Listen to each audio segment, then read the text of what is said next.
இன்றைக்கி நம்ம egg fried rice எப்படி பண்ணுறதுன்னு பார்ப்போம். ஃபஸ்ட்டு நம்ம பார்த்து தண்ணி வச்சுப்போம். தண்ணி நல்லா கொதிக்கட்டும். கொதிச்சோன்னே நம்ம ரைஸ் போட்டுக்கலாம். நம்ம சால்ட்டு போட்டுக்கலாம். கொஞ்சமாக எண்ணெய் ஊற்றிப்போம். அப்போ தான் அரிசி ஒட்டாமல் நல்லா வரும். நம்ம தண்ணி நல்லா கொதிச்சிடுச்சு. நம்ம அரிசி போட்டுக்கலாம். அதில் நான் 1/2 hour கழுவி ஊற வச்சுருக்கேன்.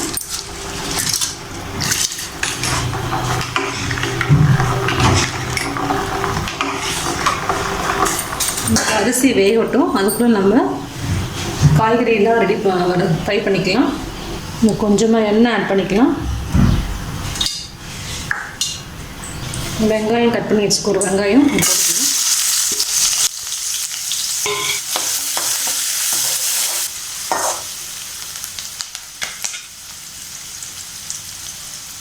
கொஞ்சம் இஞ்சி பூண்டு சேர்த்துக்கலாம். 2 பச்சை மிளகாய் ஆட் பண்ணிக்கலாம்.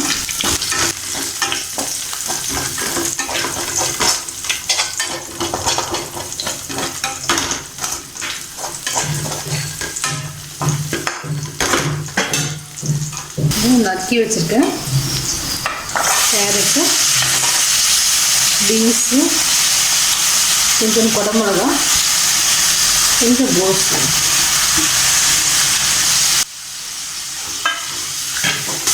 எல்லாம் போட்டு இன்னும் கொஞ்சம் உப்பு ஆட் பண்ணிப்போம். 1/2 ஸ்பூன் சீரகத்தூள் சேர்த்துக்கலாம்.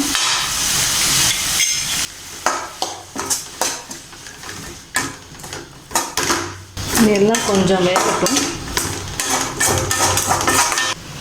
இதில் முட்டையை நம்ம ஃப்ரை பண்ணிப்போம். கொஞ்சமாக எண்ணெய் ஊற்றிக்கலாம்.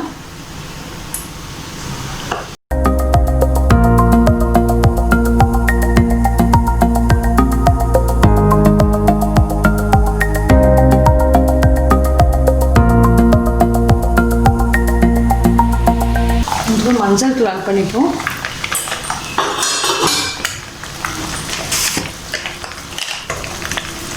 கொஞ்சமாக உப்பு சேர்த்துக்கலாம்.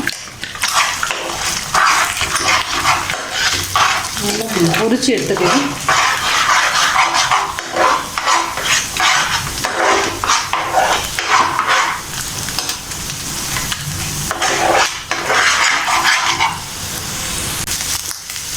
இந்த எக்கு நல்லா ஃப்ரை ஆகிடுச்சு. நம்ம இறக்கிடுவோம். இதை காய்கறிலாம் வெந்துருச்சான்னு பார்க்கலாம். இந்த காய்கறியெல்லாம் வெந்துருச்சு. நம்ம இதில் கொஞ்சமாக டொமேட்டோ சாஸ் ஊற்றிக்கலாம். கொஞ்சமாக சோயா சாஸ் ஊற்றிப்போம். சில்லி சாஸ் கொஞ்சம் ஊற்றிக்கலாம்.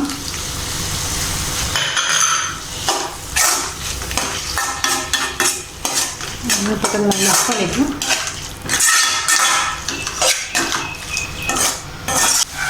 நம்மளோட சாப்பாடு வெந்துடுச்சு. பாருங்க, நம்ம எல்லாம் மிக்ஸ் பண்ணிப்போம்.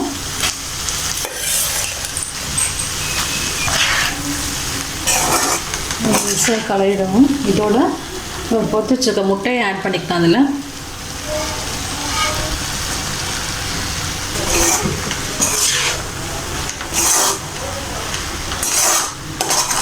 நம்ம ஏற்கனவே உப்பு எல்லாத்துலேயுமே நம்ம ஆட் பண்ணியிருக்கோம். அதனால் நமக்கு உப்பு கரெக்டாக இருக்கும். நீங்கள் பத்தலைன்னா கொஞ்சம் ஆட் பண்ணிக்கோங்க உப்பு. கொஞ்சமாக பெப்பர் ஆட் பண்ணிப்போம்.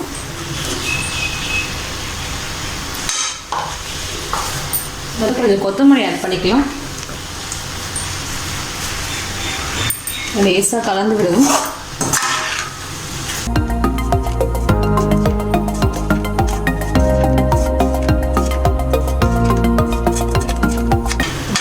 நம்ம அப்படியே வைக்கலாம். இப்போ இதெல்லாம் உள்ளே சாப்பாட்டில் இறங்கும். நம்மளுக்கு என்னோட எக் ஃப்ரைட் ரைஸ் ரெடி ஆகிடுச்சு. நல்லா ஊறியெல்லாம் வந்துடுச்சு. நீங்கள் அந்த ரெசிபி ட்ரை பண்ணுங்கள். கமெண்ட்ஸ் சொல்லுங்கள். தேங்க்யூ.